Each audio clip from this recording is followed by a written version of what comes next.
അടുത്തിടെ പോയ KSRTC ഗവി യാത്രയുടെ ഡീറ്റെയിൽസ് പറഞ്ഞു തരട്ടെ. ഈ ഒരു ഗവി യാത്രയുടെ ഒരു വീഡിയോ പോസ്റ്റ് ചെയ്തപ്പോൾ ഒത്തിരി പേര് എന്നോട് ചോദിച്ചിട്ടുണ്ടായിരുന്നു ഇതിന്റെ ഡീറ്റെയിൽസ്. എന്നാ പറഞ്ഞുതരാം, അപ്പൊ ഫോളോ ചെയ്ത് കൂടെ കുടിക്കോ. ഗവിയിലേക്ക് പോവാൻ പ്ലാൻ ചെയ്യുന്നവരാണെങ്കിൽ ഇപ്പൊ പറ്റിയ ക്ലൈമറ്റ് ആണ്. നല്ല കോടമഞ്ഞും കൂടെ ചാറ്റൽ മഴയും. സാധാരണക്കാരായ എല്ലാവർക്കും യാത്രകൾ ചെയ്യാനെന്ന ആശയത്തോട് കൂടിയിട്ടാണ് KSRTC ബഡ്ജറ്റ് ടൂറിസം സെല്ല് ഇത്തരത്തിലുള്ള യാത്രകൾ സംഘടിപ്പിക്കുന്നത്. പക്ഷെ ഈ ട്രിപ്പിനെ കുറിച്ച് ഞാൻ അറിഞ്ഞത് എങ്ങനെയാണെന്നറിയോ? എന്റെ അമ്മ ഏതോ ഒരു KSRTC ഗ്രൂപ്പിൽ നിന്ന് കണ്ടുപിടിച്ചാണ് ഗൈസ് ഇത് കൊണ്ടുവന്നത്.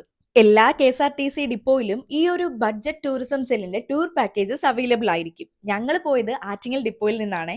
വെളുപ്പിന് 4 മണിക്ക് പുറപ്പെട്ട ഞങ്ങള് 6 മണിയായപ്പോഴേക്കും പത്തനംതിട്ട എത്തി. അവിടെ നിന്ന് ബ്രേക്ക്ഫാസ്റ്റ് ഒക്കെ കഴിച്ച് മറ്റൊരു വണ്ടിയിൽ കയറി ആദ്യം പോകുന്നത് അടവിയിലെ കുട്ടവഞ്ചിയിലേക്കാണ്. കുട്ടവഞ്ചിയൊക്കെ എക്സ്പീരിയൻസ് ചെയ്ത ശേഷമാണ് ഇനി നേരെ ഫോറസ്റ്റിനകത്തേക്ക്. പത്തനംതിട്ടയിൽ നിന്ന് ഏകദേശം 92 മുതൽ 94 കിലോമീറ്റർ അകലെയാണ് ഗവി സ്ഥിതി ചെയ്യുന്നത്. ഇനി മണിക്കൂറുകളോളം കാടിനകത്ത് തന്നെ.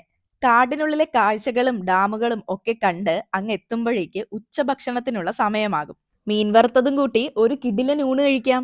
ഈ ഒരു പാക്കേജിനകത്ത് നമ്മുടെ എൻട്രി പാസും കുട്ടവഞ്ചിയും ഉച്ചഭക്ഷണം ഒക്കെയാണ് കേട്ടോ ഇൻക്ലൂഡഡ് ആയിട്ടുള്ളത്. ബ്രേക്ക്ഫാസ്റ്റും രാത്രിയിലത്തെ ഫുഡും നമ്മൾ തന്നെ നോക്കണം, അത് കൂടിയിട്ട് അറിഞ്ഞിരിക്കുക.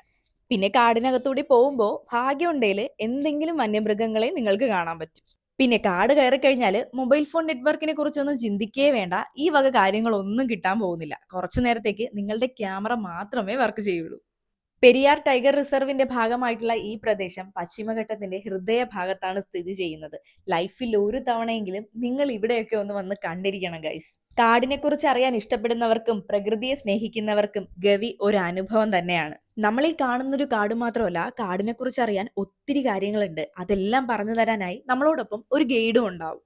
കക്കി, ആനത്തോട്, ഗവി തുടങ്ങിയ ഡാമുകളും ഈ ഒരു യാത്രയിൽ നമുക്ക് കാണാൻ കഴിയും. പിന്നെ നിങ്ങൾ പോകുവാണെങ്കിൽ ഒരു സാനിറ്റൈസർ കൂടി കയ്യിൽ കരുതാൻ മറക്കണ്ട. എങ്ങാനും കൊളയട്ടയുടെ കടി കിട്ടുവാണെങ്കിൽ രക്ഷപ്പെടാം.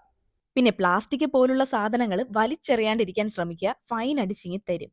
പിന്നെ ഞങ്ങൾ പോയത് പരുന്തുംപാറയിലേക്കാണ്. അവിടെ ദേ ഇങ്ങനെ പ്ലാസ്റ്റിക് വലിച്ചെറിഞ്ഞേക്കുന്ന കണ്ടപ്പോൾ തന്നെ വല്ലാത്തൊരു സങ്കടം തോന്നി.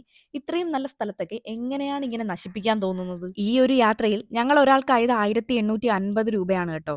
ഇനി ഡിപ്പോ ചേഞ്ച് ആവുന്ന അനുസരിച്ച് റേറ്റിലും മാറ്റം വരാൻ സാധ്യതയുണ്ട്. അപ്പോൾ നിങ്ങൾക്കും ഇതുപോലുള്ള യാത്രകൾ പോകാൻ താല്പര്യം ഉണ്ടെങ്കിൽ ഡിപ്പോയുമായിട്ട് കോൺടാക്ട് ചെയ്താൽ മതി. ഇനി ആറ്റിങ്ങലിൽ നിന്ന് പോകാൻ താല്പര്യമുള്ളവരാണെങ്കിൽ എനിക്കൊന്ന് DM ചെയ്ത് കഴിഞ്ഞാൽ നമ്പർ അയച്ചു തരാം. അപ്പോൾ ബൈ.